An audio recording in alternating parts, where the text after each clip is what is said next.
Greetings, ladies and gentlemen. Adrian here. Welcome back to the channel and to the first community roundtable discussion here on my channel, where we'll be talking to members of the community of a certain game, and I'll be able to pick their brains about different aspects of the game, different aspects of the MMO. And considering that I'm a new player to World of Warcraft, you guys know, if you guys been following my channel, that I jumped into World of Warcraft in December last year and finished the review in February. So I'm relatively kind of new to this. And the whole idea with the community discussion was to bring more players on board and get their opinions, because while I am aware that my channel is all about, covering games from a new player perspective, it's just one voice, my singular voice.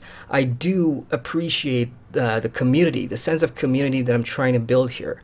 And that's why I've gone and gotten two guests for today's roundtable discussion, where I get to ask their opinions too of some of the things that have been happening to World of Warcraft or are going to happen to World of Warcraft. And in general, just your thoughts about the game, because I think that's what's been sorely missing from my World of Warcraft review. It's just asking players who've been here and playing the game for longer than I have, what do they think of all of this? So with that said, let's go ahead and jump into this discussion. And first up, I'm going to be introducing my guests to you. We have two of them today. And first up, we have Arva. Hey, Arv. Hey, guys. How's it going? Hey, thanks a lot for jumping on today. And before we get into anything else, why don't you tell our viewers here, how did you get into WoW? Okay, so my brother actually got me into WoW. He's been playing for quite a while too, but since then he hasn't been playing as much. So I've been playing WoW for 3 years now. I started on the latter end of the Warlords of Draenor expansion, and I play a priest named Arvelin on the Corona server. Awesome. Alrighty, I can't wait to ask you a bunch of questions that I have tailor-made for you. And the format of this discussion is I've got a bunch of questions already lined up for these two folks, but what they don't know is the other off-the-cuff, spontaneous questions that I have in store. So expect to hear long discussions in addition to rapid-fire questions as well. So this is going to be fun. My second guest tonight, or this morning, because it is 10 a.m. for me, but it's 10 p.m. over there in the States. We have Tom Three Kings. Hello, Tom. Hey, Adrian. Thanks for having me here. Sorry, my mic was being kind of funny there. Yeah, nice to meet you guys here on the stream, and it's great to be here. No problem, man. Yeah, thanks so much for being on. So, Tom, tell us about how do you get into World of Warcraft? Sure. So I was probably 9 or 10 years old when my dad brought World of Warcraft home from Best Buy. I think he got it off the shelf, not really knowing what type of game it was. And this was the summer of 2004. The game released in November that year. So about 6-7 months after launch, since 2004. Yeah. Awesome. And I was hooked and not taking the hourly turns with my brother within the first half of the day. So I was definitely hooked. So yeah, you've been here since the very beginning, and you've seen it all happen. For the most part, yeah. I was pretty young at the time, so I feel like I wasn't able to really grasp a lot of the content. But yeah, since World of Warcraft's been with me since I was about 10 years old. Yeah. Awesome. So I'm gonna have to get you to channel your younger Tom to get some of these stuff out of you, but that'll be pretty fun. So what's your main character's name, class, and what server you play on? My main character's name is Tom, just like the channel, but spelled T-A-U-M. I recently was playing on Dalaran server. It's a new player server, but I actually recently leveled a human paladin on Emerald Dream, and he's almost 110, so I just recently migrated to a medium population roleplay PvP server called Emerald Dream. And that's where I'll be maining most of my time for sure. Awesome. So at the top of the video, I mentioned that, I am relatively new to WoW, and for those of you out there that are kind of like me, never heard of World of Warcraft, which is kind of hard to believe, or haven't played it, which is much more believable, I do have a review that you can watch, and you can find that on the top right corner of the screen. You'll see it up there. And with that in mind, I want to ask these guys about World of Warcraft, as I said, from a variety of different angles, from the new player perspective, from the end game perspective, and of course for future content. We obviously know that the next expansion is going to be Battle for Azeroth, and that's coming in August. You can already purchase that and start getting some of these goodies and benefits and stuff like that. Now, I'm going to throw out the first question. I think this is a pretty fun one. So let's get straight to it. We'll start with you, Tom. What is World of Warcraft's best feature? Ooh, World of Warcraft's best feature. That is a top one. That's a tough one. Off the top of my head, I want to say that I think World of Warcraft's best feature is a genuine, open, uninstanced, an open world. Uninstanced open world where you can fly pretty much as high as the sky will let you go, and you can dismount and fall all the way to the ground. That's personally, I think, the one thing that's always brought me back is that when you portal to, like, you know, Dalaran up in the sky, you don't actually have to go through a portal to get down to the ground. You can literally get on your flying mount and just soar off the platform and fly down to Azuna if you want to. That's probably it for me. That's awesome, and that's when you mentioned flying there, and for me as a new player, like I haven't flown in any MMORPG prior to playing World of Warcraft, so that entire experience of being able to see the world of Azeroth, you know, from top down was really an awesome experience. I mean, I've seen people do it in videos and live streams, but to actually do that and, you know, to soak in the world that, you know, Blizzard has built through all these zones, through all those expansions, was really, really awesome. So that's an interesting answer there, Tom, for best feature. Now, let's go over to Arv. And here's your question, Arv. Why do you think, in your opinion, why is World of Warcraft the most popular MMORPG in the world? Ooh, that's a good one. Told you. Why do I think it's one of the most popular RPGs in the world? I think it's really based down on the content. World of Warcraft, from, you know, vanilla all the way up until now Legion and upcoming Battle for Azeroth, there's just so much to do. It hooks you, you know? Not only are the quests very engaging, not only are the dungeons fun, not only are the raids challenging, it's the kind of community, especially when you join the guild. I have been a part of this guild for about 2 years now that I'm in, and oh my gosh, they just make the experience even more amazing. So yeah, I would say that it's the content, it's the people. That's what drives it to be the world's most popular MMO. Good answer. And I want to get a sense of, you know, what kind of players you guys are. Not that it matters to, you know, the context of World of Warcraft, but in general, I want to know how you guys enjoy WoW. So, Tom, are you more of a casual player? Do you partake in role playing, or are you all about PvP or endgame running? What's your makeup, man? Sure. Yeah, I feel like this, my realm in World of Warcraft has evolved. When I was growing up with World of Warcraft, I felt like there was a lot of pressure to, like, you know, do high endgame rating and PvP and things like that. And honestly, after playing all this time, I've narrowed down my favorite thing to being leveling. Okay. To be honest, I've narrowed it all the way down to I enjoy getting some good music going in my room here, and, you know, just pushing through quests, queuing for random dungeons, battlegrounds, talking with people, you know, getting new talents, and just leveling your characters all the way up. I tend to roll a lot of alt characters, and yeah, I don't know. It's funny because every time I make a character and get him to 110, I'm like, now what? But then I realize it's kind of just because the journey is, like, my favorite part. Right. So it's that leveling experience that you enjoy the most. I think so, yeah. I think that's the top. Yeah, but probably closely followed by PvP or roleplay.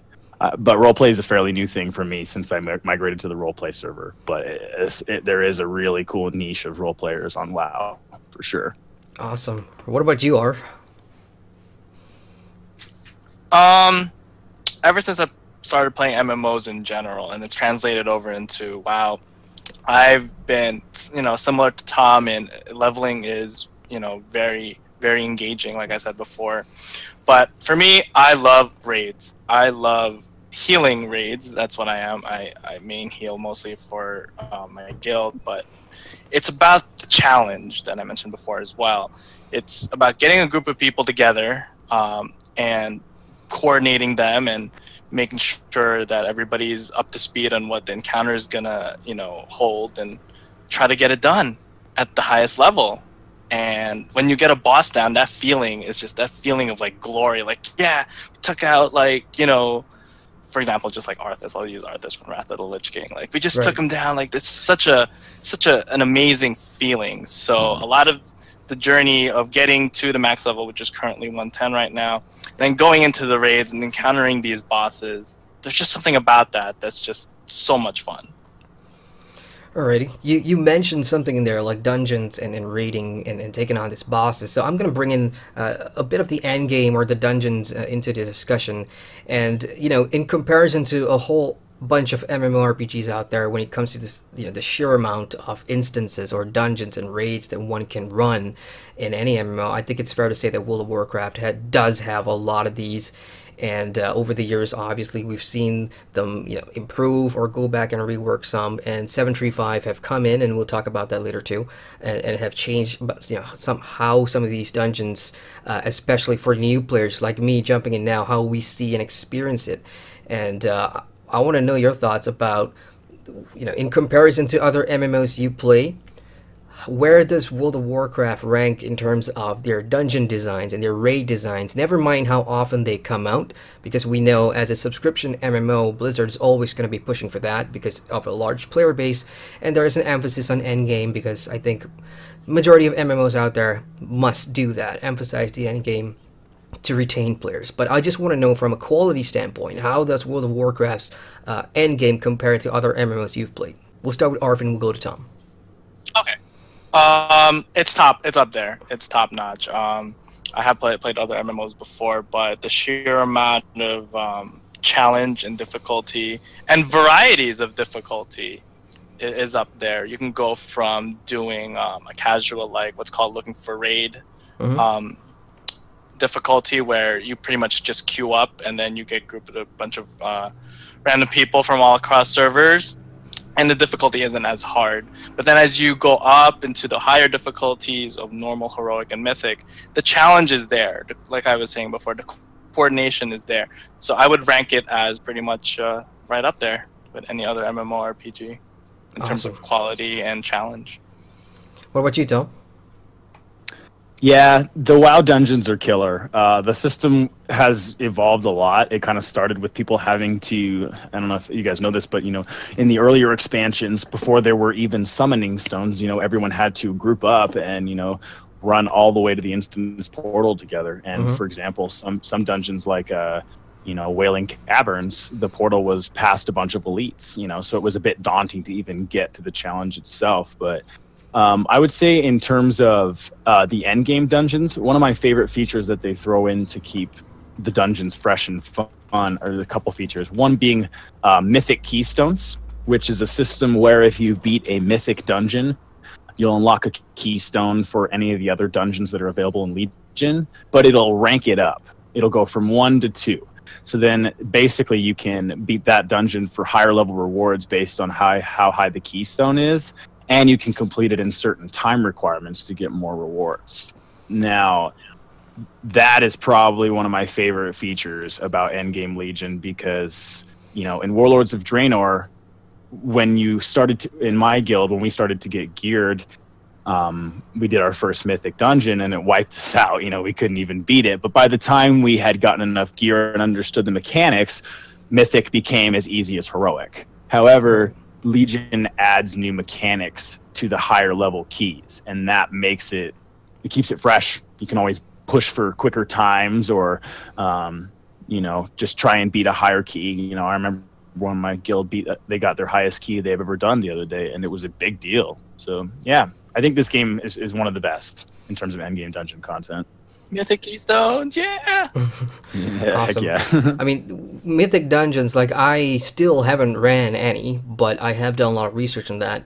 And, you know, it's one of these games, World of Warcraft is one of these games that, you know, they do have this unique factor when it comes to dungeons. Like, this is in itself a unique dungeon sort of progression mechanic that other dungeons or other MMORPGs don't really have when it comes to endgame. I mean, there's going to be a couple that has this sort of a progression when it comes to difficulty and stages. For example, Final Fantasy XIV with your Palace of the Dead or something like that.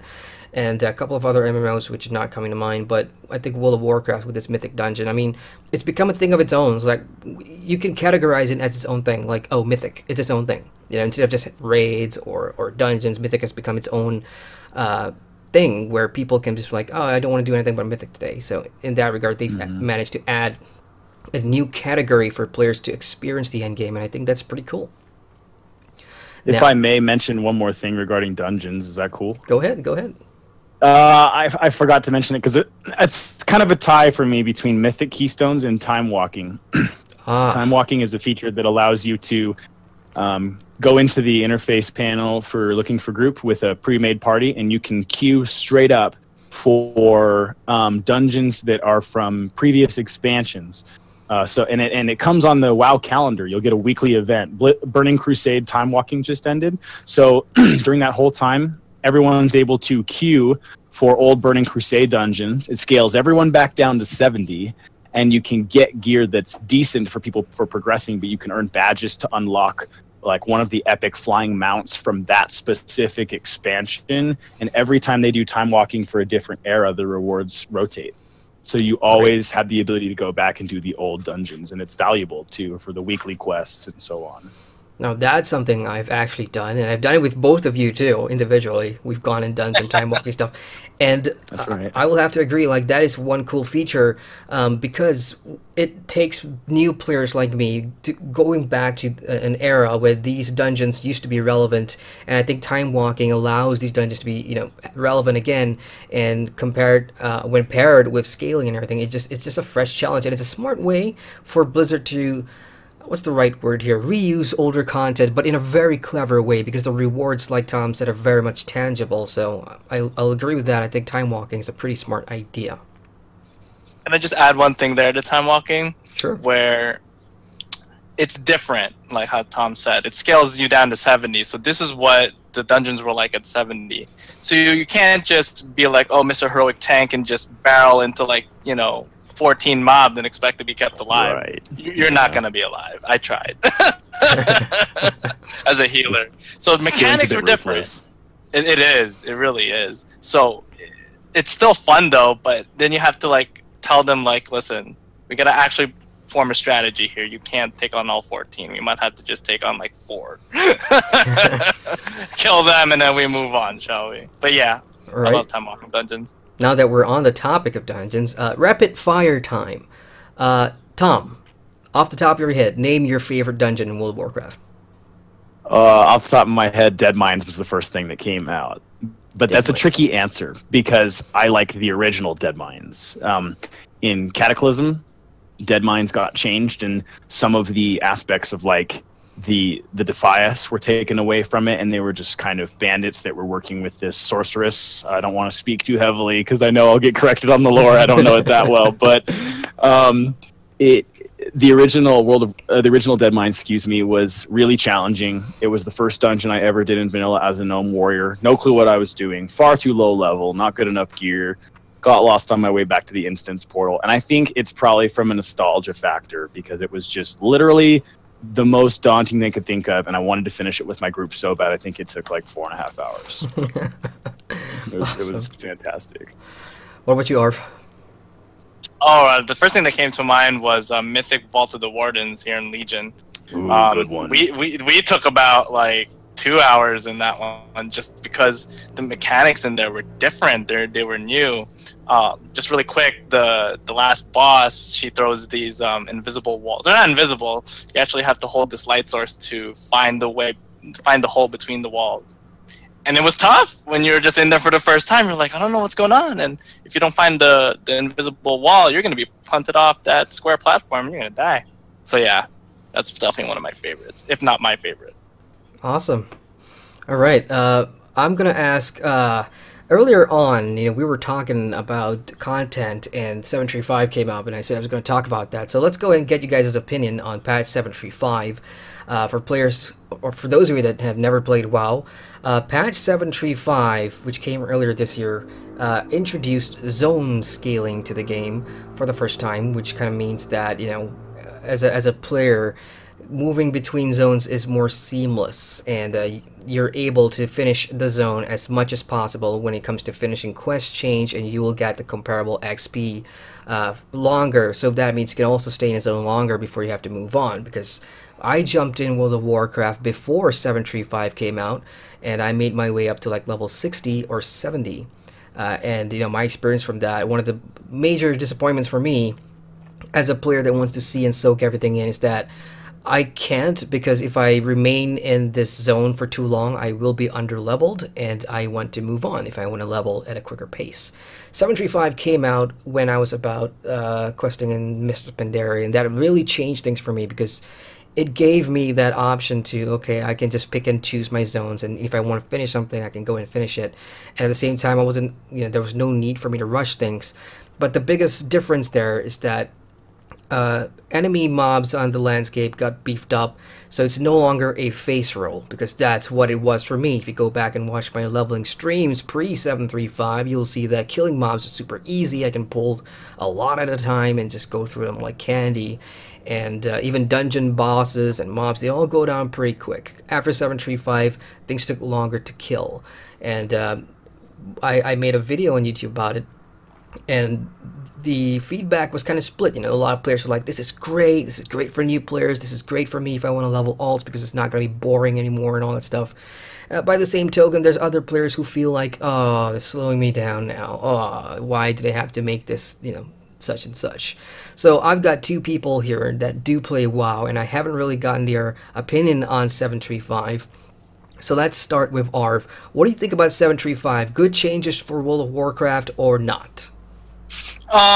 From my experience before 735, it was just like you said, it was a face roll. Pull as many as you want. You won't die. You'll kill them. It was faster. You're gonna get to end game faster that way. But like what you also said, there was gonna be a drawback. Whereas you're gonna outlevel the zones, and maybe you were invested in the story and you wanted to see how it would play out, but it's not helping you progress, because now you're barely getting any experience.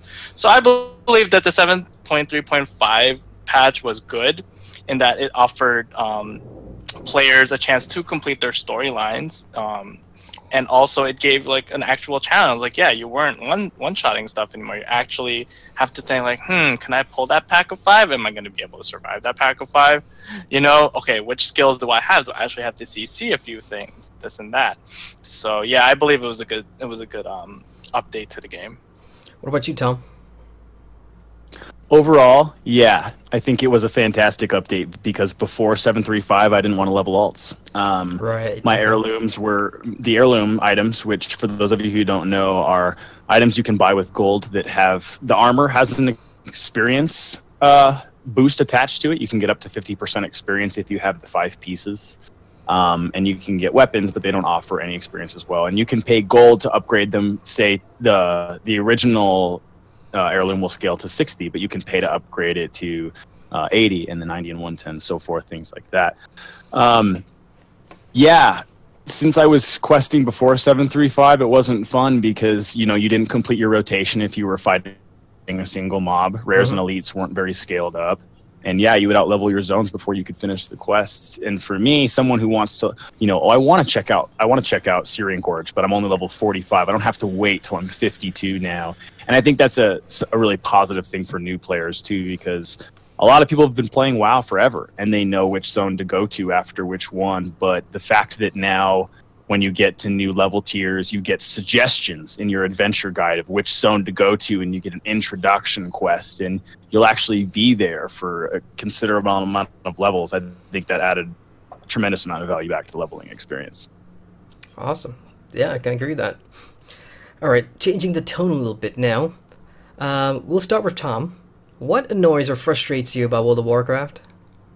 I think my biggest frustration with World of Warcraft alone, and in no way is this anything negative towards the developers, because I know you're curious about the developers too, but I think my biggest frustration with World of Warcraft is some of the public relations that Blizzard has with the community, and how they tend to focus on feature to implement, or what the forums want, instead of necessarily recreating the game that people have been loving for years. It's I guess maybe forcing change when people already like the way things are. I think that's probably one of my few frustrations with WoW, but that might come from being kind of a veteran, watching the game change before your eyes. But yeah, that's it.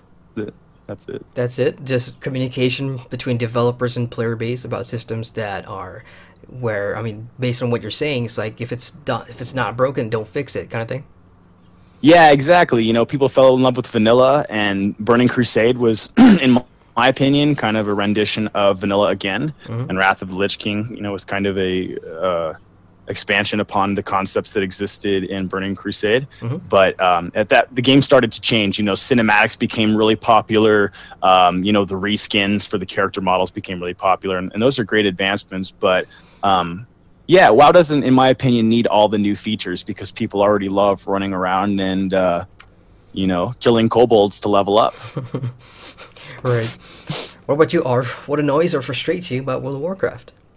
I think one of the things that's prevalent now, if anything more than ever, I'm sure Tom can attest to this, but the way that, quote unquote, how newbies are perceived, especially since this is, you know, our discussion also is tailored to people that have never played World of Warcraft or are maybe thinking about playing it. There's a lot of people who are on a very high pedestal that have a different expectation when it comes to running group content. And just as an example, if for the Antorus raid, which is the most recent raid tier right now, if you're not at this certain eye level and you don't have this certain achievement, you can't come on my run. You know, that kind of thing really annoys and frustrates me, you know, because you were at that point where you didn't have the gear or the achievement or experience to do that run. So what gives you the right to say that this person can't go just because they haven't achieved where you're at now? You know, everybody was a newbie once.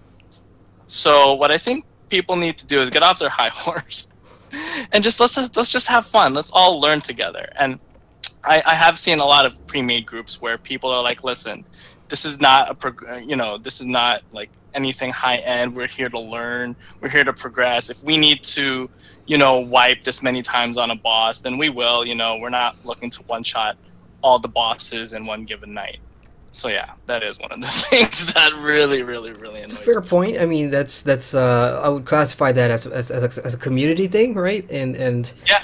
I think most MMOs will have that sort of you know, part of the community with that mentality. I think more so in World of Warcraft simply because it has the largest player base among most of the MMOs out there, so we are bound to come across that. But if every community can be that helpful and that welcoming to integrate new players into the end game, that'll be great for all of us. But the reality is, it'll never happen. Oh no, I don't expect it to happen. Yeah. But looking at it from that point of view, you were once there. You know, I agree with that. Yeah. Why can't we help each other out? You know, and that will even enrich the end game experience for most people. Like, okay, now that, you know, some things, even if you're a lower item level, if you're a player that's aware of what's happening, if you're not standing in the fire, dude, you can come and join my group anytime.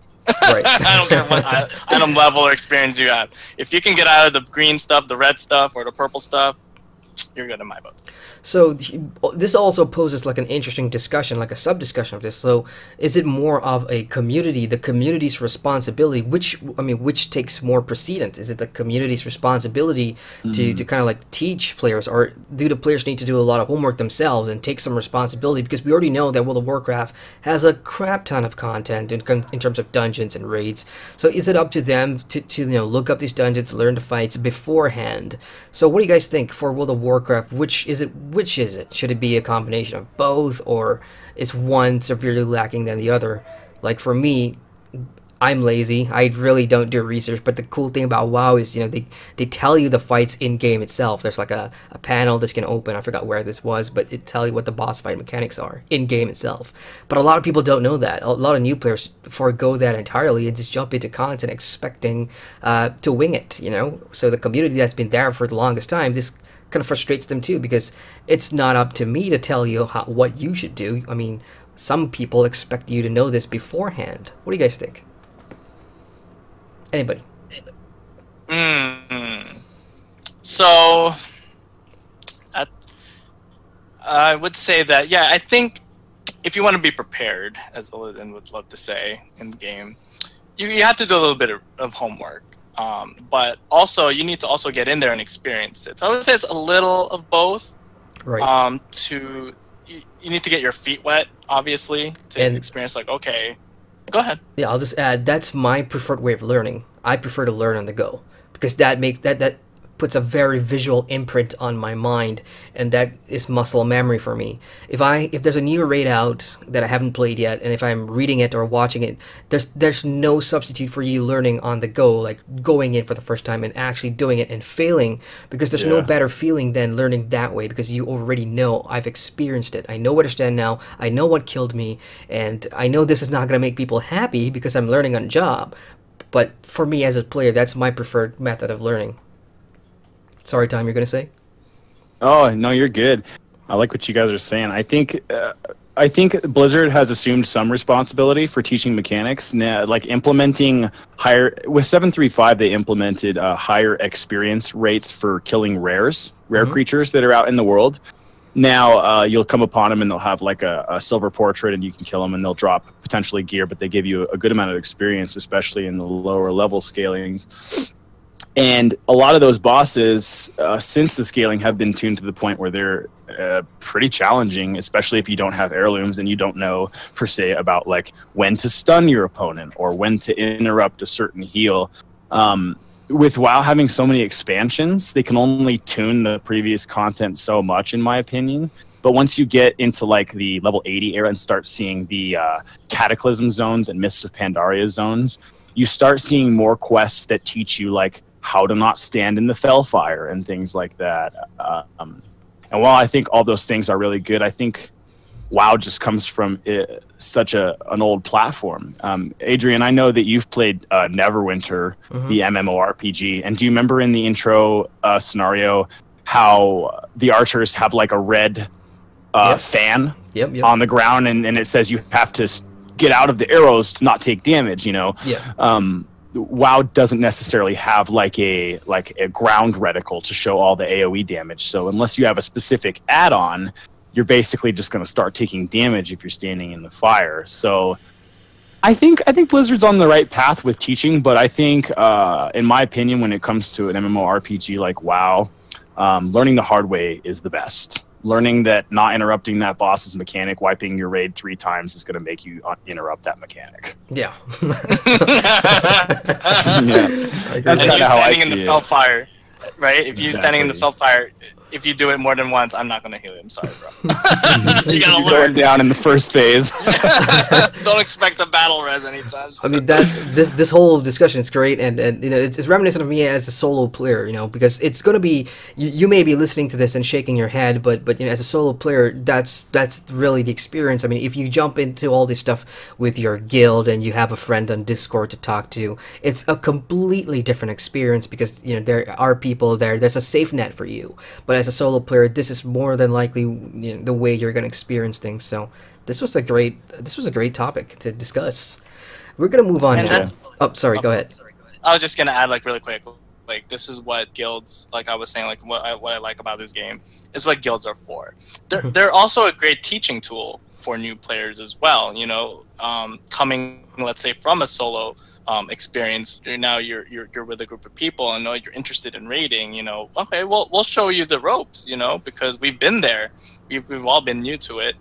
But at the same time, don't stand in the fire, please. Right. Yeah. I think that if you're able to be a community focused player and get in with the guild, there's no reason anyone who's running the raid will be like, hey, just so you know, hit Shift J to open your adventure guide and you can see all the mechanics that this boss does, but let me know if you see something that you're not sure how you died, and, you know, click the recap button when you die to see what spell hit you last. You know, there are so many different things that are in the game that, just, you know, take a few minutes out of your raid as a friendly guild to teach new players, and not only will they be super grateful for it, but they'll be a fantastic raider learning from you instead of looking for raid, in my opinion. Agreed. I as a player, I'll be super loyal and thankful to the guild, you know, for being, if I got that sort of I wouldn't say treatment, but you know, if I got that sort of helping hand, you know, I'll be super grateful as a player, and it's pretty cool. Yeah. Okay, rapid fire time. And look, for those of you watching, my two guests, you don't have to judge them. The rapid fires are purely subjective. In fact, most of the discussion is, but it's great to hear a contrast in opinions, which is something I love, as I said at the top of the video. So again, no judging, but feel free to share yours. You guys can follow the rapid fire questions along, and as these guys are answering, you can leave your answers in the comment section below too. This is a community discussion video, so I want it to be interactive as possible for those of you that play WoW. So feel free to share your thoughts in the comment section below as we move along here. So the next rapid fire is, and we'll start with Tom, and then we'll go to Arv. If you could only play one class for the rest of your time in WoW, what class would it be? I have to safely say right now, I think that's the Paladin. I think that'd be the Paladin. Why the Paladin? Paladin, in my opinion, since the dawn of WoW, has gotten special treatment. I've always felt like Arv already knows what I'm talking about. I feel like Blizzard has always kind of favored the Alliance, and I think that's why they make such beautiful castles and things like that in Stormwind. And they removed certain quests and things and features from Paladin in certain expansions, but in vanilla, you got your mount for free at level 40 because you were an Argent warrior, and the Vanquishers of the Light who work in Stormwind, they help you facilitate how to summon a horse. And then when you hit 60, you have to go and talk with all these different people around Azeroth and give them money, of course, but also accomplish tasks which require you to go into 5-man dungeons and things like that to unlock your mount. And I guess as a Paladin, you feel like kind of a sore thumb in the game. You're very easily recognized. Your horse is golden. You always have shiny armor, and you always do things for what seems to be the greater good, whether that means killing 50 demons just so they can respawn and kill them again. But I think the immersion factor when it comes to Pally is cool. I like shiny armor. I like holy spells and big hammers. Probably Paladin, just for the aesthetic and immersive qualities. I'm just going to piggyback off that. I know it's supposed to be rapid fire, but we're having so much fun discussing this. Even before I ever stepped foot in World of Warcraft, I was always attracted to the Paladin. I cannot explain it. Like when I was playing Warcraft, the RTS, the Paladin was always brought up. And when I started playing the trading card game, Tyrion Fordring is the only hero that I had a holographic large card for, and he's a Paladin. And when I read the novels and everything, the Paladins are your Justicars of virtue and shining exemplars of light, good versus evil. I mean, it just screams. There's something about the Paladin, and what kills me now is that I didn't level the Paladin for my review. I tried not to get on you about that. I tried not to be like, why aren't you playing the Paladin? Because you love the Cleric and Rift's another game like that, but. Warrior's good too. Yeah, but I should have gone Pele. All right, Arf, what about you? If you could play one class for the rest of your WoW life, what would it be? So I've been a priest main ever since I started, and I love the priest, I really do. But going into Legion, after I got my priest to max level, I was like, you know what? It's time to level an alt. So I have a bunch of alts, but the other alt that I leveled up recently was the monk, and oh my gosh, I really love the monk. The monk can do everything, kind of like the Paladin. They can tank, heal, and DPS. And I'm just like, I just fell in love with it. I was like, I really love the Mistweaver monk, which is the healing spec. And just the way I feel like it's a different type of healing from the priest. It's it's more like channeling your heals over time rather than like spot healing somebody per se, right? But if really I had to, if I had to stick to a class forever, I would stick to the monk now. Awesome. I'll have to say that's a close second for me too, just because it's one I have least experience, and I'm glad you mentioned Mistweaver. That's probably the one spec that's the most interesting to me right now, Mistweaver. I feel like I just put out so much more healing in general than I've ever put out on my priest. That's how I fell in love with it. And I don't run out of mana as much. I'd consider that one kind of on immersive qualities with the Paladin. The monk puts down a jade statue and it sends green healing mist, to your whichever thing within per se arena. Yes. Monk has a really neat aspect to it. Awesome, good to know. Because I've only ever played the warrior, so I can't. I got nothing to add. But this is good info for me. It's like I'll have to level up paladin, huh? I need to like take a 2-year break from work or whatever to level all the classes to cap and have that level of experience, which is why this discussion video is super important, because I get to, to experience all this. All right, we're gonna move on to the next discussion here, and this is a really interesting question, and I can't wait to hear what these guys say. So here we go. We start with Arv, and then we'll go to Tom. If you could add one feature into World of Warcraft from another MMORPG, what would it be? Ooh, I think you had mentioned this one before. So I've had to add one feature from another MMORPG. If you could copy and paste something into WoW, what would it be? Oh, I have it written here. Player housing from Lord of the Rings Online. Because I loved customizing not just our house, our own individual houses, but there was a guild house as well. Or guild hall, and I would love for that to be copy and pasted right into Lotro. So we have, we can all visit each other in each other's neighborhoods and just hang out, and have place to store our stuff, not just our regular bank, and contribute stuff. I mean, we have a guild bank in WoW, but what if that guild bank was transported to an actual guild hall where we could all meet up in game, I miss that about Lord of the Rings, because we used to have like guild parties and stuff at our guild hall, and it was a lot of fun. So why can't we do that for WoW? I'm pretty sure we can. It's just maybe it's down the road. Yeah, that's a good answer, and I'll get back to that. What about you, Tom? What feature would you add from another MMO? I'm lucky I had a tie, because one of them was player housing. It's definitely player housing, and definitely from the premise of Lotro, 100%. Like, you took the words out of my mouth. The player housing in Lotro is great. That actually go in and pick that plot. It's instanced. It seems really easy to do, and that would keep me busy. I love to take screenshots, put this chair 1 inch over here, and kind of almost like the player housing in Star Wars Galaxies, for any of you guys who played that too. Just incredibly customizable. The space is yours, move things around. But since you said that one, I'm gonna give you guys my second one, which is a tie, and I think that I would like complex world PvP. Now, some might say that this kind of already existed. There were some, like, when you were leveling in Burning Crusade, for example, the first zone, Hellfire Peninsula, you could capture 3 towers, and if you captured them as your faction, while they were all in control of your team, you got like a damage bonus for the zone, and it was considerable back then. It was like 5% damage increase, and that was a big deal for the time. I used to play a game called Warhammer Online, and it had these complex, keeps that were on timers, and you can go take them. And if you took it, got you resources for the zone and things like that. And I think that's probably the main like mechanical feature I would love to see in that game. Is I want to storm a castle with my friends and take it over, and then have that castle on the map say blue Alliance. It's controlled by Alliance, or even you could put your guild banner down or something like that. And you're talking about this on the open world, not like a separate map or anything, right?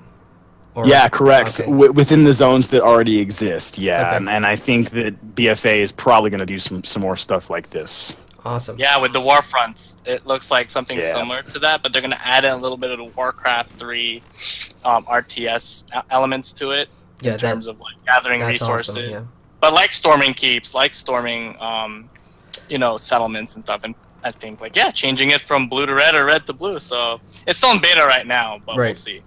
See, what I was going to add to this was I was going to listen to what you guys' answer was, and I was going to add my own in there as well, because as a new player coming in, I've seen much of what WoW has to offer now, and it's going to sound like I had a look at these guys' answer sheets. Trust me, I haven't, but it's actually almost the same. Look, player housing is something that I wouldn't say an MMO staple, but it's something in there that a lot of players consider I wouldn't call it important, but a part of being in an MMORPG. It's a personal space, and some games give you decorations. You can get collectibles, trophies that drop from the world, and you can decorate your house. And there's a feeling of, I own this space. These are my memories, and you can have friends over, create social events, RP events, and everything. And a lot of the other MMORPGs out there have player housing.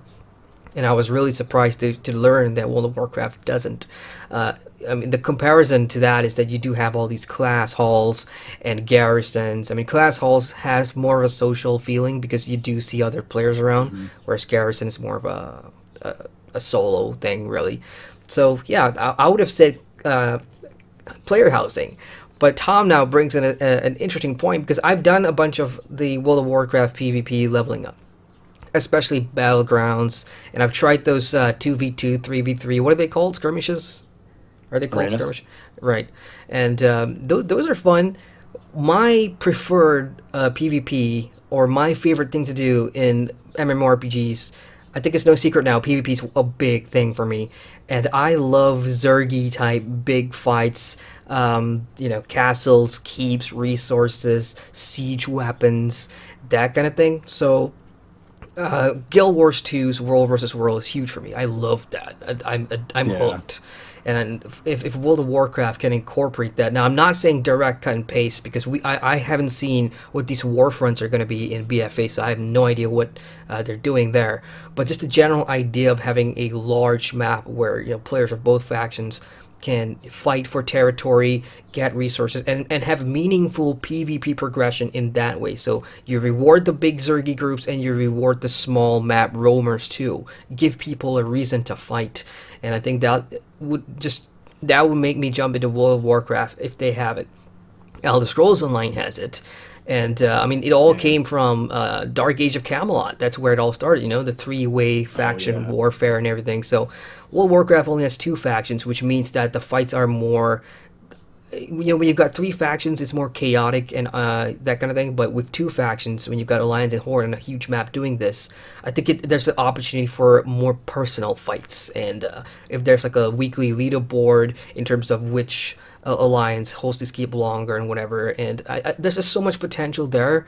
I'm just not sure we'll ever see it. I'm glad you mentioned garrisons too, because in all fairness, Garrison was a pretty good attempt by Blizzard. Personal, there were achievements that were actually tied to where if you if you beat a specific boss in the raid, you would get a specific type of trophy that you can place in your garrison in front of the hall, and that was cool. There were some personalized, pick which types of building you wanted to have. If you wanted to have a blacksmith, you could have that instead of a void storage or whatever. Right. But I would love to see it be more personal. The garrison was in the same place for everybody in Shadow Moon Valley or Frostfire Ridge if you're Horde, and it didn't make you feel like it was really your own spot, because it was just instance. And when you poured it to someone else's garrison, it looked nearly the same. Yeah. Exactly. All right. Yeah. All right, so we've kind of talked about BFA already, and we've mentioned it a couple of times, and we'll get to that. We'll look ahead to the next expansion, and let's find out what these guys are most excited about. But I think it's time to look at the past too. Like, we've had so many expansions now for World of Warcraft, and one of the things that come up a lot in during my leveling streams is like people will be asking me, so which expansion was did you have the most fun in, or which zones, which expansion, with the fun zones that you really liked the most, and all these kind of things. So I am now going to put these guys on the spot, and we'll start with Tom. So out of all World of Warcraft expansions, I'm going to ask you to rank your most favorite to least favorite, and if you want to throw in why, go ahead. If you don't want to elaborate, you want to keep that to yourself, no problem as well. Off you go, Tom. You want my my #1 favorite expansion? Sure, and make your way down to... Oh, okay, you want a full rank. Okay, cool. So, yeah, let me know if I give you too much information here, because I thought pretty hard about this one. Sure. #1 favorite expansion is Wrath of the Lich King. It's the 3rd expansion. It took everyone to Northrend, and you took down Arthas. And he had a huge plot line of Warcraft that a lot of people knew. A lot of people knew how Arthas became Lich King and how he interacted with the Scourge and things like that. But mechanically that mechanically that expansion made the most sense to me. You still had your talent points that you spent every level. Every time you got a new level, you unlocked a talent point. They did a huge revamp of the talent points. You know, tanks became a lot stronger and harder to kill. The game felt the most balanced at that time. The world PvP was great. There was reasons to encounter and fight people in Northrend. Every few hours, there was a giant keep siege called Winter Grasp. I think that's like the closest thing I can think to that reminds me of, you know, large-scale world PvP. You know, the Naxxramas raid that was in vanilla and was too hard for people, so hard that they removed it before Burning Crusade, got reskinned and returned to Wrath of the Lich King with new mechanics, and it was incredible, especially for people who never got to see Naxxramas in vanilla. So it takes the number one. It just felt the most balanced, but it still felt like a lot of work to level up and you know, be efficient. You had to still get specific defense ratings to be able to work in and things like that. There was still a lot of difficulty to it. Right. All right. Why don't we go straight to your least favorite then? So we know your top, your favorite expansion is Wrath. So what's your least? Yeah, I hate to say it because I want people to get interested in WoW right now, but Legion's my least favorite expansion. Oh no. Yeah. There's some things that made Legion really difficult for me. And I can talk about it forever, but I think the biggest challenge with Legion for me was that there was less sense of accomplishment for certain things. You know, when you became for Paladin, for example, Ashbringer is this incredible sword that I want to say Fordring used to wield, and when you hit level 101, if you're Retribution, you pursue that weapon, you have that sword just like that, but so does every other Retribution Paladin around you. And in my opinion, that just kind of took away, having the artifact weapons took away some of the excitement for unlocking new weapons from high-tiered raids. Not only that, but it also made you feel like, oh, everyone has the same weapon as me, and everyone's just adding points to it through the artifact system. And for me, I love to pursue, you know, I like to min-max my character and get it the best, you know, output that I can or whatever, but I will pursue a raid that is not necessarily the best item for me because the sword is beautiful. You know, I really like to go after a sword that has a really good proc or, you know, a specific feature. And, you know, even while transmog exists in the game, I'll still keep the skin the same because I'm proud of the weapon I got. And I think, yeah, I think, not that I don't think everyone who plays this game deserves, you know, the satisfaction of, you know, having these artifacts and being a part of the lore, but I think it takes away just a little bit of your individuality. I actually agree with that, especially about artifact weapons. Not so much about Legion as an expansion, but the artifact weapons in general, because they do kind of just, you know, puts everybody on well, basically what you said, but. It just I prefer the old method of doing it. You know, if there's like a particular weapon or something out there that you know it's gonna be hard to achieve, or you know you're gonna have to work for it, and that's gonna set you apart from the rest of the player base because you put that effort in, and not only from a stats point of view, but also from a cosmetic point of view. I'm all about cosmetics, even though it's fluff. I look good, I play good, that kind of thing. So with artifact weapons, it just kind of takes that away a little bit. So yeah, I do agree with that. What about you, Arv? Favorite expansion, least favorite expansion. Okay, so I'm gonna be on the opposite end of Tom here, and I'm gonna put Legion as my number one favorite. Now, given I've only been through two, World of Warcraft and Legion, so I don't have as much history and experience as Tom has had. But Legion was a really, really great upgrade for me from playing World of Warcraft. Legion's great in terms of leveling as well. That we have invasion points here in the Broken Isles and all the different zones, and they are just a ridiculous amount of experience just doing them. What we call world quests, which is like kind of like dailies, but a little bit more engaging dailies, I would guess you could say. And the sheer amount of experience you would get in like a matter of an hour is so ridiculous. So me, I love leveling, and I want to get to, you know, end game as soon as I can. You know, Legion really did it for me. And the pre-launch event for Legion, that was a lot of fun. They had the Legion invasion throughout all of Azeroth, and that was a huge, like, you could level like, I don't know, from like level 20 to like level 60 in just a few hours, just because those pre-Legion invasions gave so much XP. So yeah, that's what else did I have here? Yeah, improved leveling system, and then the artifacts were fun to get. So yeah, that's why I love Legions. But then I guess the least favorite expansion, I wasn't there when this expansion came out, but from what I've heard from my guildmates and friends, was Cataclysm was not a really fun place to go. From what I've heard, just the changes in the landscape and the dungeons being ridiculously harder. I mean, maybe Tom can shed some light on the Cataclysm dungeons as well in terms of difficulty, but I heard that they were really, really, really difficult.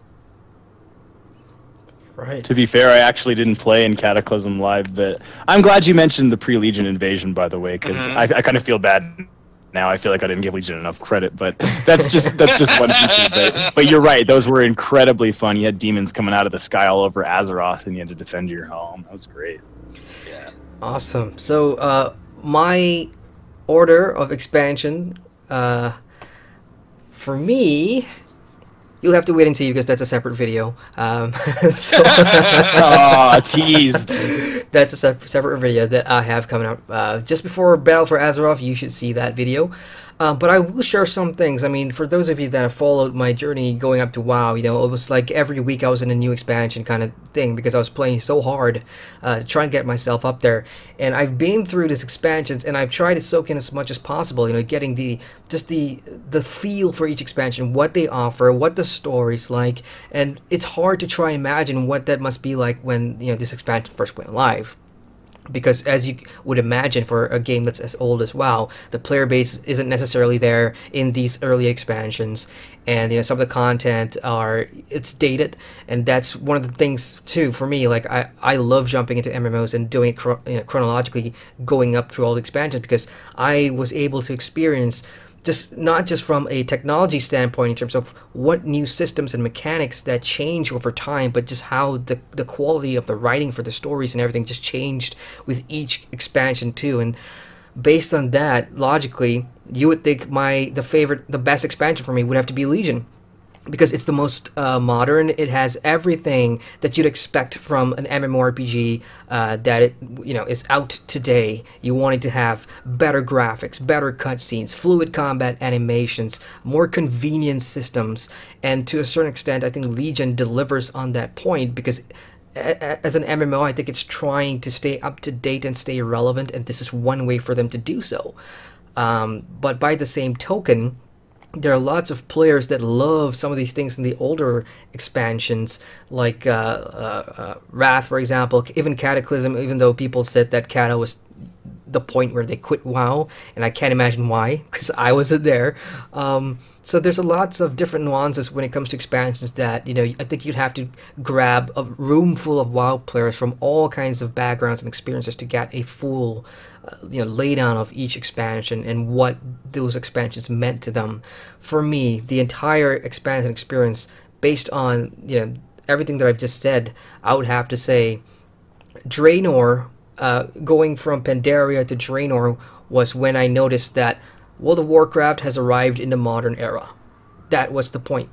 Between Draenor going on to Legion, that's when I felt World of Warcraft is a modern MMO now. It's not what people look back, especially new players, you might go, damn, that's 14 years old. That game's 14 years old. There's no chance in hell I would jump in.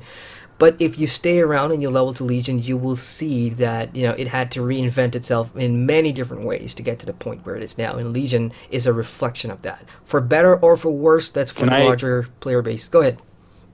Well, I just wanted to ask you a question regarding your...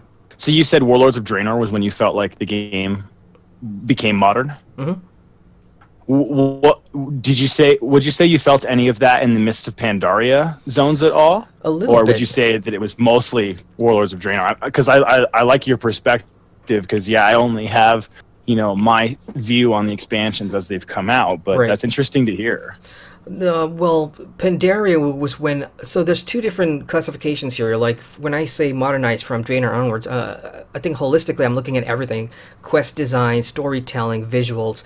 Pandaria it still followed, from a questing design perspective, it still followed a lot of what it did in the prior expansion. So quest hub crawls didn't really change that much, and the most noticeable thing for me was just the visuals. There's more cinematic cutscenes now, the voice acting was more consistent, and beyond that, there was nothing really that jumps out. I'm like, okay, this is like a natural progression from the previous expansion.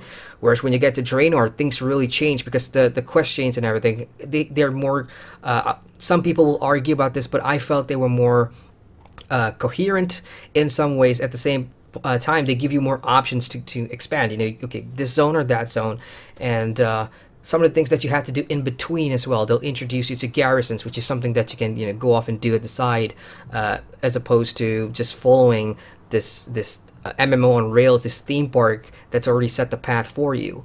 So Draenor kind of deviates away from that by letting you dabble here and there before you move on to the next zone. So that's when I felt, okay, I can see what they're doing, because that's when it started to get modern for me.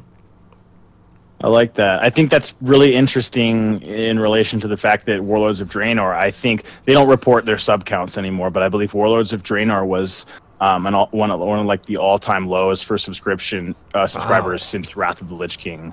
But it's almost like they kind of roped in a whole new market with Legion.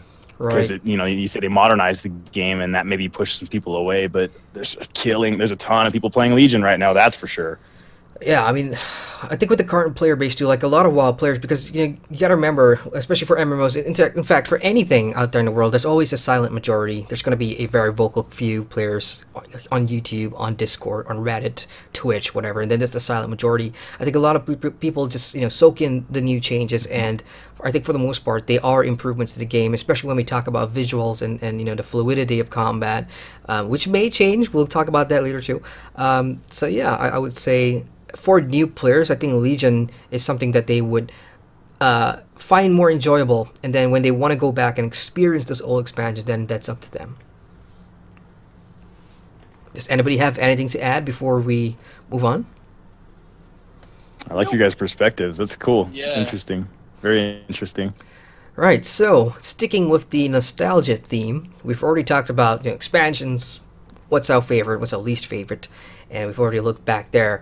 But let's go further back. World of Warcraft Classic. WoW Classic is going to be coming out, God knows when, but Blizzard has already announced it. And this is going to be vanilla. A vanilla version of WoW, and I'm not too sure if there's any more details out there, like in terms of does it require the WoW sub and the other finer details. But it is going to be a progression server based on vanilla, and that's all I know.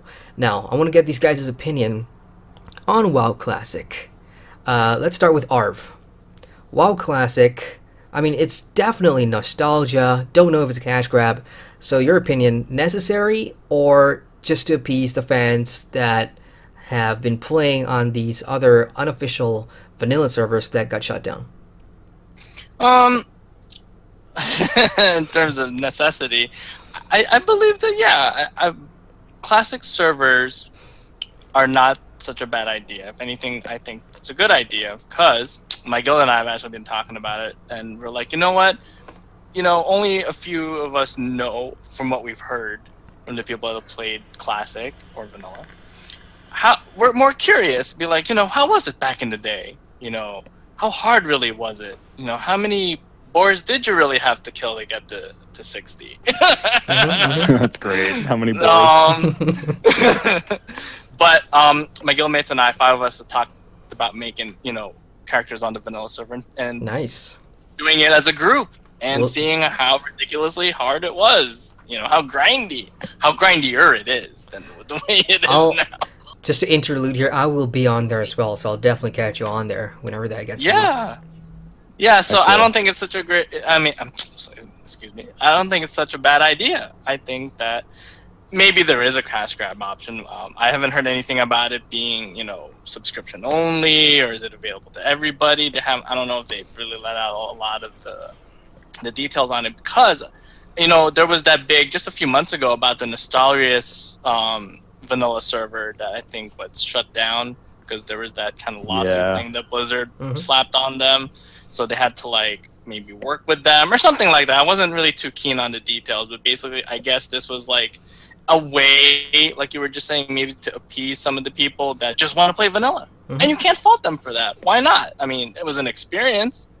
So, yeah, that's my thoughts on it. What about you, Tom? This is a tough topic. It's a really big one. Since I played vanilla, and I actually played vanilla private servers over the past few years, I almost feel like my opinion's kind of bad. Since I've already played, you know, the expansion so much. Now, in my opinion, there's nothing unconventional that an MMORPG franchise can do that will upset me. You know, EverQuest has progression servers that progress through the patches in a really systemic way, and there are people who play that rotation like yearly and love it. So in my opinion, Blizzard can do no wrong by putting it out. In my opinion, it's just more content, and it's just more for the players to enjoy. That said, I think the vanilla communities, including myself, is a bit sensitive, and we loved the way it was when we played it. So we have a lot of attachment to vanilla as a community or as an experience, if maybe it was your first MMO or when you were young. So I think it might be something that people are asking for that they're not necessarily prepared to play for a good amount of longevity, right? Because it's already content that's been released, and we already know what's going to happen. So I can tell you right now, I'll probably for a couple years, but I will not stay forever, you know, based on what they do. But it's hard to say because they haven't released any information. I'm okay if they put some microtransactions in the shop, as long as they're consistent with what's in the other game, and I'm okay with it being a part of the sub. You know, Blizzard has the pressure of and people who put money into their business to stop private servers like Nostalrius who are misusing the license. And while that's neither here nor there, you know, they have the business side to appease. And, you know, if they have to shut that down and hundreds of thousands of people, not hundreds of thousands, but if a lot of people are angry at them for, you know, shutting down their only avenue to play vanilla, and they're going to go ahead and push it on their own, I think that's a beautiful response from a gaming community. I think that's fantastic. I love it. It's just more for other people to do. Cheers to whoever wants to play it. Right. Cool. Yeah, I mean, for me as a new player, like as Arv said, you know, I wasn't there when vanilla was out, so it's very much a curiosity thing. You know, being a player that, like me, new to WoW and everything, you'll hear stories like that. Oh, well, vanilla was harder, things were different, and that naturally makes you want to go in and jump in and see for yourself, is this something that I can do or not? Like for me, because I have to go into games these days with a different mindset. You know, I'm not going in there for pleasure and fun. I'm also going in there from a critique mindset. You know, I know that I'm going to have to create content based on opinions, and I'm in the business of opinions. It's as simple as that, and I have to look at it from a totally different angle. So I would definitely jump into Classic just to see what all the fuss is about, because there's one part of me that says this is banking on nostalgia, and that always works. Case in point, I jumped into Age of Conan when their Saga of Zath limited time progression server started, and, you know, player base was huge on that limited time server. Yeah. Rift Prime recently came out, and that is a sort of not vanilla, but it took players back to the first level cap with limited progression in there, and that was super popular.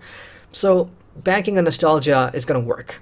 It's just what they're doing it for and what their plans are for the server. In Rift's case, I think it's safe to say that this was a do or die situation because Live wasn't doing great, and they have won the lottery in that regard, because being a subscription only server, they've made a lot of money back from Prime. Now, you know, the ball's in their court. What are they going to do with it? And I and a lot of other players are judging them based on that. Whereas World of Warcraft, with the way the game's going, they didn't need to do it, but they are releasing Classic anyway. So that, you know, poses interesting questions now for Blizzard moving forward. What's their plan for it? Are they going to keep it up to date? And there's just so much stuff that will be interesting to find out. So yeah, that's just my 2 cents on the matter. Rapid fire time. You guys ready? That's a yes. We'll start with Tom. Alliance or Horde? Alliance. Forever. Arv.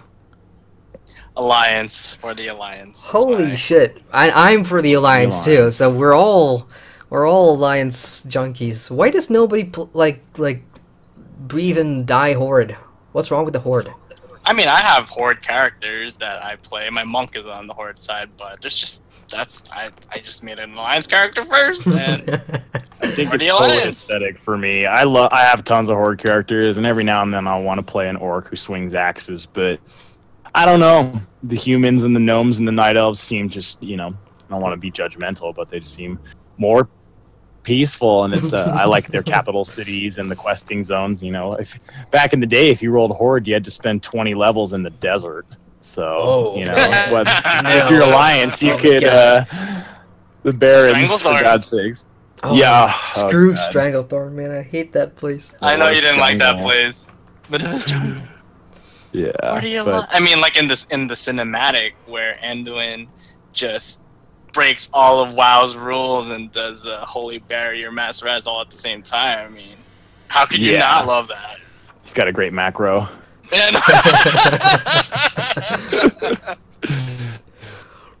All right. Okay. So let's move on now. And for the past 3 minutes, we've been talking about World of Warcraft, current, and in the past, looking back at expansions and talking about WoW Classic and everything. Let's now look ahead.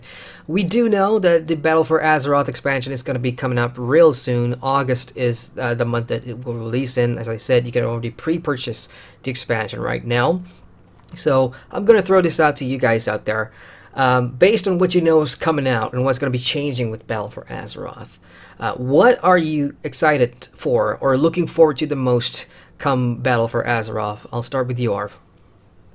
I'm looking forward to a lot of the new features that they're coming out. We mentioned the war fronts before, and Adrian knows I've been all PvP'd out since Lord of the Rings Online, but these war fronts, they look really interesting. It might actually get me to play PvP again. So that, coupled with the allied races. Now, like you said, the pre-purchase is available, and if you do pre-purchase, you get you're able to unlock 4 of the current allied races. Yes, the 4 current allied races that are out right now, and then there's going to be more allied races coming in the future. Basically, they're like subclasses of the current classes that that we have today. So, like, you can make that we have. I'll just use an example here: the Nightborn, which are only available to the Horde side, but they have the Night Elf kind of skins. Mm-hmm. So you can technically play a Night Elf, which is exclusive to the Alliance, but now they have the skins and you can play them on the Horde side. And there are more to come out. So those are the 2 things I'm looking forward to once Battle for Azeroth hits. Awesome. What about you, Tom? I'll have to follow up with Warfronts as well. It looks really cool. It adds a PvE element and a garrison kind of MOBA PvE style aspect, collect resources and accomplish missions and take down a raid boss. And that was probably my favorite thing about Alterac Valley. So I'm glad you guys are stoked about Warfronts. I think the main big thing, besides no longer being on the alien planet, I think my main thing I'm excited for is the stat squish. So I don't know if you guys notice now in BFA, if you're a warrior and you hit with Colossus Smash with all your procs and this and that, I think you can hit for up to 4 million, 5 million damage on like one hit, So coming from someone who, kind of misses realistic is relative, I suppose, but I kind of miss seeing smaller damage numbers and kind of seeing the effects of, I got a 4,000 crit this time because my DPS is higher or because I have a new enchant. So they're going to scale all the damage output back, even though we're going up to level 120. I think on the pre-alpha servers, people are doing like 5, 6, 7,000 damage on their crits. So we're going from millions to thousands, and I'm looking forward to having some smaller numbers on my screen and honestly just not feeling as overpowered. A million damage seems unfathomable to me, you know? Yeah, and the stat squish is also going to happen for things like crafting too, right? Like the amount of points that you need to hit a crafting tier and everything. That's all going to be squished, or yeah. I don't know all the numbers, but it's supposed to be way easier to progress chronologically. Right. Awesome, and Yeah, for me too. I mean, for me, nothing individual that I wanted to like highlight and point out. Like, yeah, that's gonna make me awesome. That's gonna be awesome. Warfronts definitely because PvP. I'm gonna jump into it anyway. But just the overall feel, like I was telling these guys earlier before we started recording, this is gonna be my first World of Warcraft expansion ever, and just the experience of being there where the player base is at for something new and fresh, and going through all the normal issues. Server login queues, maybe disconnects, maybe. I mean, these are all natural new expansion experiences that I've never had in a game like WoW. So I'm looking forward to everything. So I really hope that the launch of BFA was as smooth as the Legion launch, because I was able to get in the first day, no problem. Played on my mage. It was smooth. I was questing, didn't have any lag or disconnects whatsoever. I was like, wow. I wonder what they were talking about during that Miss of Pandaria launch, because it's not happening right now. It's nice that they put so much effort into their business on the behind-the-scenes thing, because I can't imagine how many IPs are trying to connect to their data centers, on launch day of a new expansion. Yep. So, with that, I also want to mention one more thing as a feature that not a lot of people have seen, but there was an interview with one of the developers talking about a new AI that's being implemented into BFA, and it's there's not much information about there. Maybe Adrian, we can put the link or something if you want. But there's a gentleman he's a WoW streamer, classic enthusiast named Tips Out Baby, and he does a really good explanation of basically what the new AI is supposed to work. Mobs are not supposed to evade when they run back to their places. They're supposed to have more static movement. Like if you jump on a rock, they're not going to get frozen and not be able to engage combat with you. I personally am hoping that the new AI changes fix what I've known to be the longest standing WoW problem, and that's being stuck in combat when you don't need to be stuck in combat. Interesting.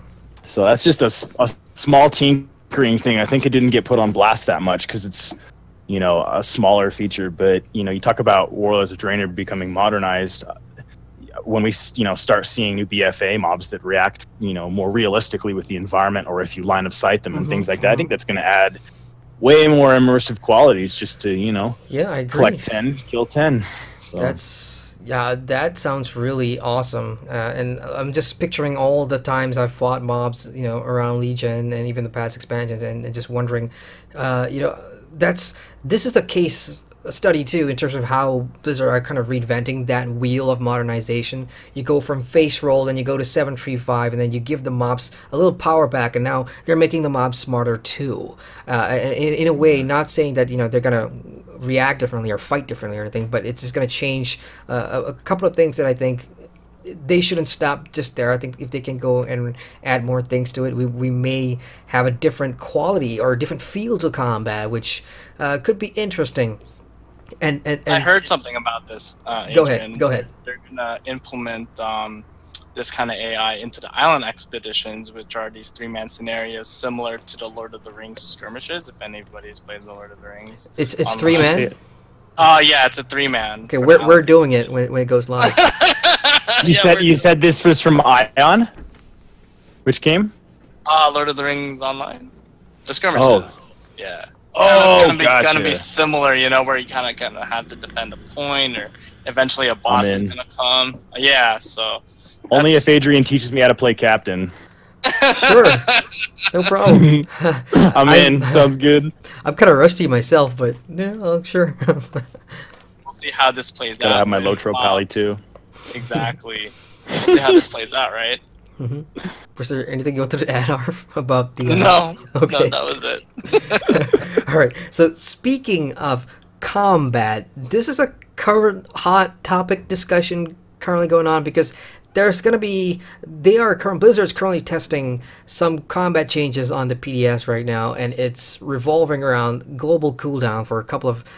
for a lot of skills for some of these classes, including trinkets as well, and that's going to affect how players use some of their consumer-type skills, trinkets as well.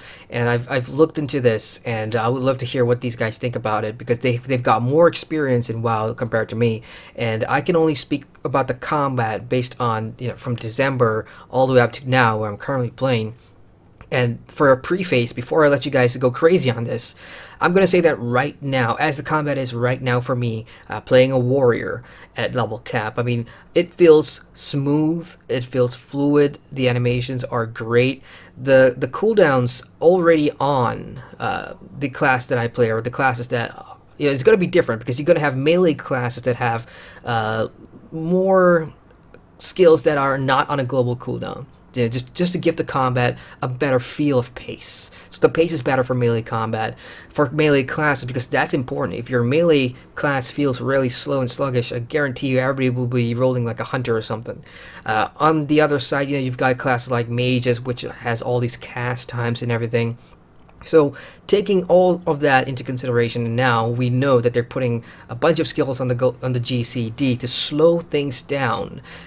Some of their reasoning has been, you know, to make combat, especially for PvP, a bit more strategic. It's one of the words being thrown around out there. So combat a little slower, not too slow apparently, but you know, it's just to make combat more strategic. What do you guys think about, you know, more skills being on the GCD to slow things down, and that's going to affect macros especially? Yeah, overall, what do you think? Let's start with Tom. Oh, I mean, you touched on it right at the end there with macros, in my opinion. I spent a lot of time in arenas in Warlords of Draenor, you know, and I remember learning how to do macros, essentially. I used to have PvE macros and things like that back in the day for raids, but I was learning about stacking your offensive cooldowns with your trinkets and your artifact ability and things like that. Now, in my opinion, any function that allows you to script the game quicker than you are able to click the spells, in my opinion, is kind of lame. I kind of like the ability of having to click all your spells. For an example, this is, you know, not the global, this is the global cooldown entirely, but it's one specific spell. Playing a warrior or a paladin, Pummel and Rebuke, which is the melee interrupt spell, Yep. They used to be on the global cooldown.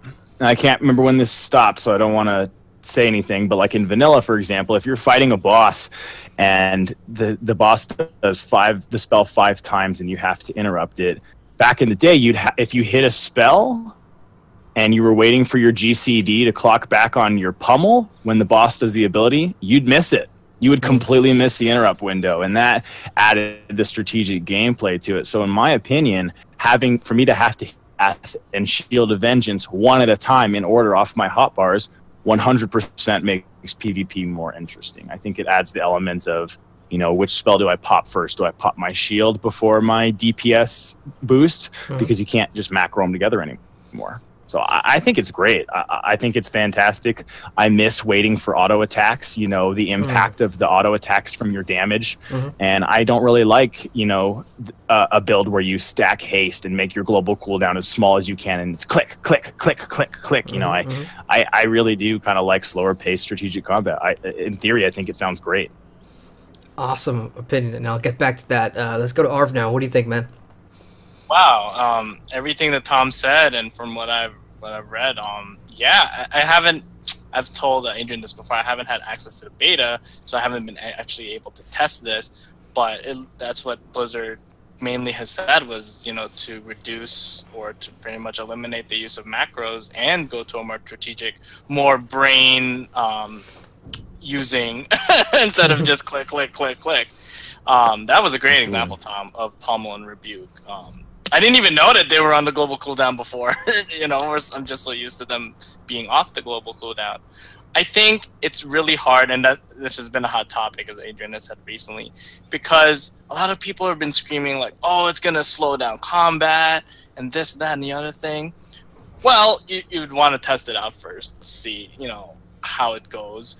But you should be able to kind of see which skills you'll need to pop when you have to save that interrupt. You might have to actually have an interrupt rotation.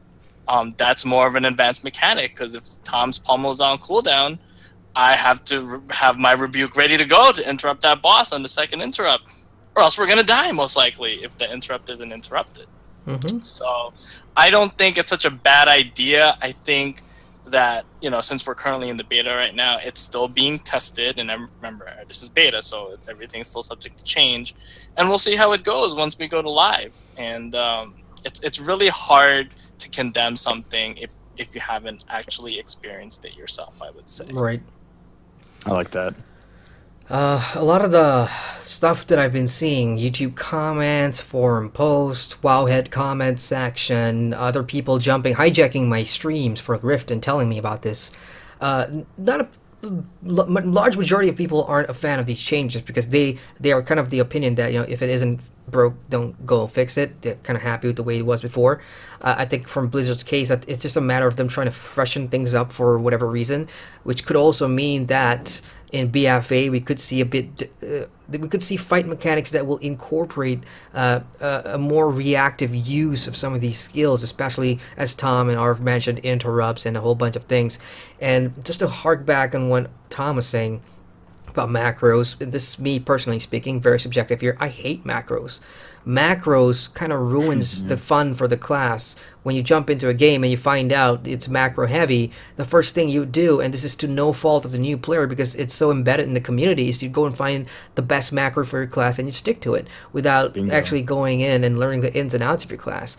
By playing without a macro, you are reacting to situation based on your understanding of what your class can do, and that makes you a better player in my opinion. And that's how I love to do it, because you know, that's just it. That's an organic internal growth that not only your character goes through, but you go through too. So I really, when people say that this is going to impact macros, and I'm like, oh, that's totally fine. Because when I first heard this, I thought, okay, it's going to be a GCD in general, and it's just going to slow things down. Not much of a big deal, because I've played MMOs with way slower combat than this, I can assure you, and I've played a shit ton of them now. Yeah. So with WoW going slower, it really doesn't matter. If it makes combat strategic, doesn't matter. Now for PvP, while I haven't dabbled in a lot of WoW PvP as much as I want to, I think this will also make players think about what they do in PvP and how they react or counter other people. And I think that's going to be pretty fun. I don't know. I mean, I'm only speaking for myself here, as are we all on this roundtable discussion. These are our opinions. So for those of you in there, you know, with a lot to say about the combat changes, feel free to share your thoughts in the comment section below. I think we'd love to see what the wider community thinks of this. And put some thought into it. I don't want to see like, oh, this sucks, you know, because if there's a reason for it to suck, then we'll have to wait and see, you know, what the repercussions are when BFA comes out. Because I always think when a developer does stuff like this, it's usually a prelude to something bigger coming out in terms of content, or there's a reason for this. Maybe there isn't, but that's just my hunch anyway. You guys got anything else to add? I'll just say I'll be in the comments giving hearts for in-depth responses. So if you guys want hearts and hugs, I'll be there. I really do. What's that? No, I was just gonna say we like in-depth comments here. Go ahead. Yeah, I like seeing what everyone else has to say about it. I played this game for so long, I feel like I've circled my items, and I feel like the community's opinion is super important, especially when it's vocalized. Blizzard looks at that. Yeah, I just think that, like I just said before, listen, let's try it out. We'll see what happens. Blizzard, if it's really that bad on live, I can probably safely assume that they would tune it back a little bit, maybe take some stuff, you know, off the global cooldown again. We'll see. Each class is different, you know. Right. Warriors from priests and warlocks and all your shamans and monks. We're gonna see. So I know there's a lot of, like, I would say vocalization about this topic right now. This is the most recent, like, kind of quote scandal in it, but we'll see, you know. Beta, like I said, and it's still on the PDS, which means, you know, if more people start shitting on this idea, there could be a likelihood they'll reverse something. I don't know. Have Blizzard ever reversed something that they were trying to change in the past? Anybody know? I can't think off the top of my head, but I would assume yes. Yeah. Right. Maybe something in terms of flying, where, you know, we had to get the new achievements for the flying instead of just buying the flying. That's a great one. Yeah, with the Pathfinders. That's a great example. I mean, it's not like they're like, oh, you guys can't have flying anymore because, you know, we don't want to implement flying. And there's no flying on Argus right now, but that wouldn't stop them from applying flying to Argus. But we'll see. You know, as long as the community makes themselves vocal, like Tom said, you know, this is something that they'll most likely keep a lookout during the beta phase. Awesome. All right, final rapid fire for the night. This one's going to be completely out of the blue. We'll start with Arv. Do you want a Warcraft movie sequel? Yes. It kind of left it there at the end where there could be a sequel. So I definitely want another Warcraft movie for sure. Tom, did you enjoy the movie? The honest truth is I was too intoxicated to enjoy the Warcraft movie. That's I just got to be completely honest with you here. I need to get a second look at it, but I don't think I was as impressed as I wanted to be. But that's Hollywood versus MMORPG lore. I really want a Warcraft show. Oh, I would love a series. Yeah, like on Netflix. Yeah, I think animated. Hell, they could even cartoon. put it up on their Battle.net place where we could just watch videos. They could have their own streaming service. That'd be fantastic. StarCraft universe TV shows, you know, Warcraft 2. It's just good stuff. Oh, that's good. That's cool. People are so loyal to the Azeroth lore. You know, it's like everyone would want to, you know, for me, like, I don't want a paladin from any other game. I want a paladin from WoW.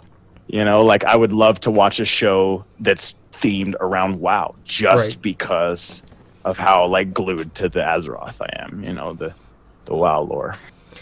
All right, so we've gone past the hour mark now, and we're going to be wrapping things up very shortly.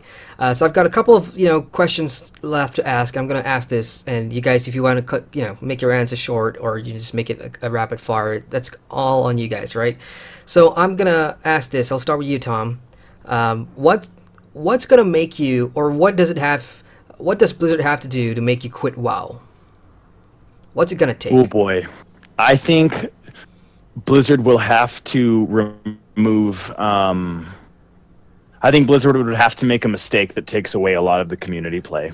I think if they do something that takes away the emphasis from raid play, or if they implement solo and things like that to where people can accomplish a lot without other players. And I know that's kind of a tricky topic because, you know, some people like to play MMOs alone, which is totally great. But for me, I always want to be wrapped up with the people I'm playing with. I think as long as the community stays whole, I'll probably see this game till the end. Great. What about you, Arv? Well, it looks like they've learned from their mistakes, but they would need to give us like a 2-year content drought or something crazy like that for me to quit. Because if you don't have anything to do, what's the point of playing?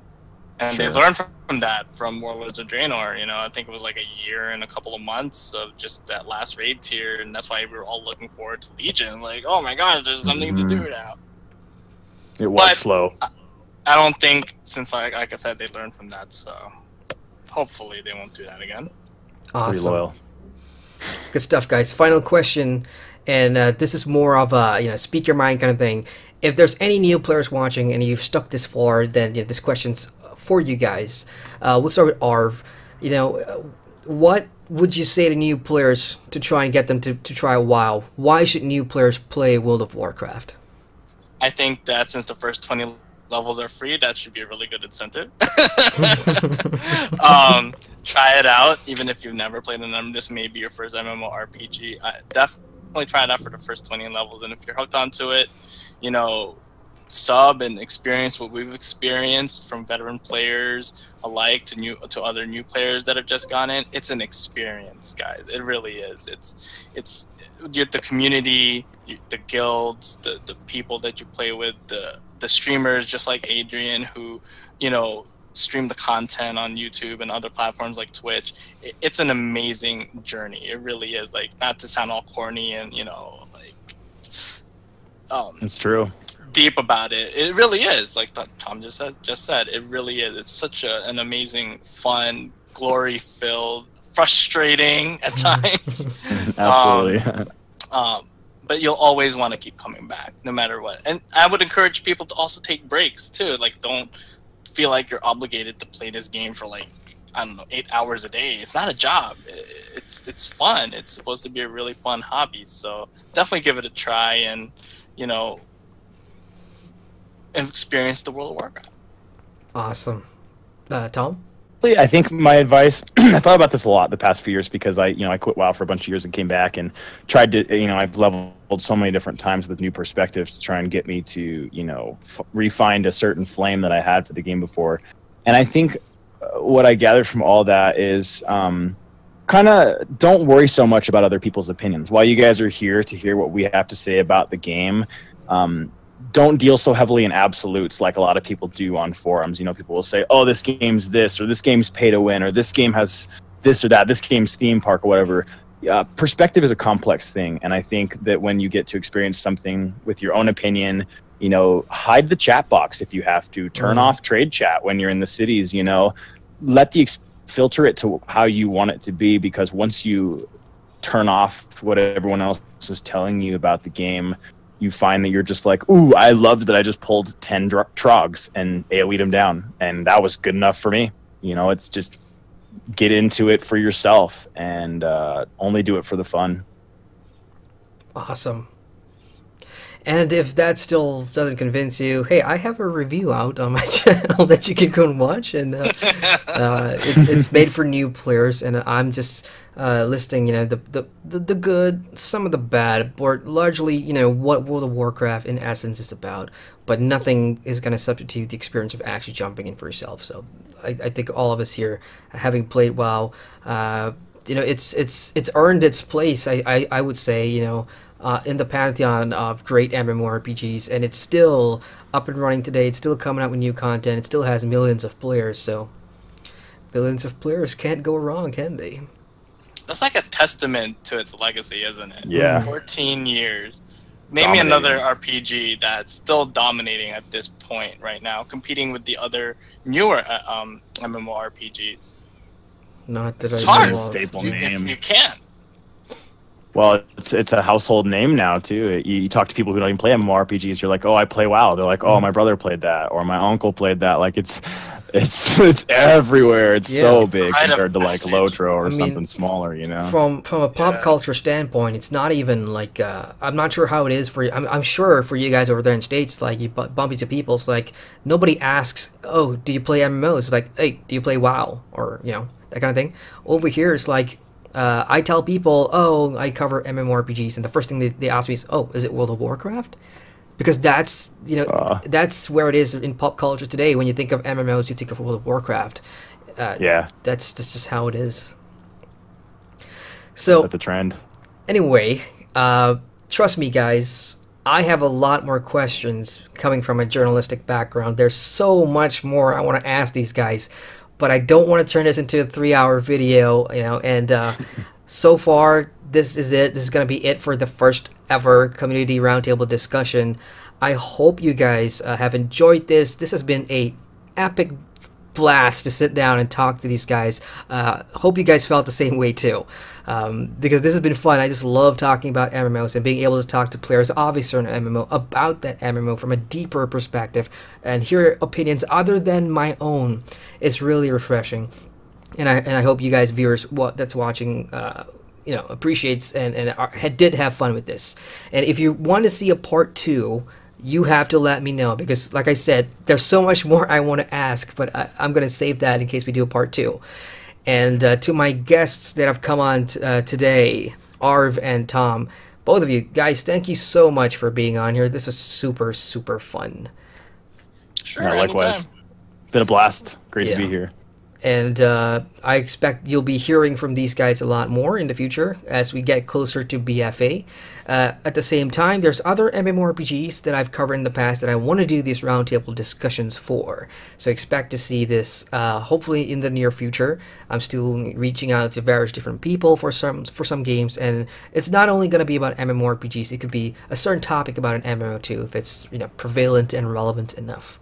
So let's go back to our guests now. Arv, if people want to find you, where can they find you? How can they contact you? All that good stuff. And if you want to plug your guild and all that, go ahead, man. Oh yeah. So yes, you can find me on both the Alliance and the Horde. On Alliance, our guild is the Fancy Pen Society. You can look for our villain there, and our Horde guild is the Cookies and Crumpets guild on the Horde side, and I love that on our Vale there. very for the horde. All right. Yourself, Tom? Yeah, I'm actually very new to streaming. You guys can find me on Twitch. My name is Tom3Kings, all lowercase underscore, or all lowercase, just one word. I mean, no underscore. But I'm on Emerald Dream. If you guys want to add me in WoW, my name is Tom. That's TAUM. Hit me up. I'll teach you all about the game. If you're looking for like a casual roleplay PvP guild, come check it out. I also encourage anyone who's looking into WoW to roll on a roleplay PvP server if you are interested in roleplay, because the community's still there. And yeah, so I'm also on YouTube as Tom3Kings and Twitter as well. So awesome. All right, thank you guys. And with that, I just want to say again, thanks for sitting through this. I hope this has been a fun discussion for you guys over there. Hit the like button for more community roundtable discussions. And if you're new to the channel and you're watching this for the first time and you're wondering, you know, what else there to see and do here, hit the subscribe button. I cover MMORPGs usually from a new player perspective. I do discussion videos, live streams, reviews, all that good stuff. So, once again, I'm Adrian, and I thank you for watching.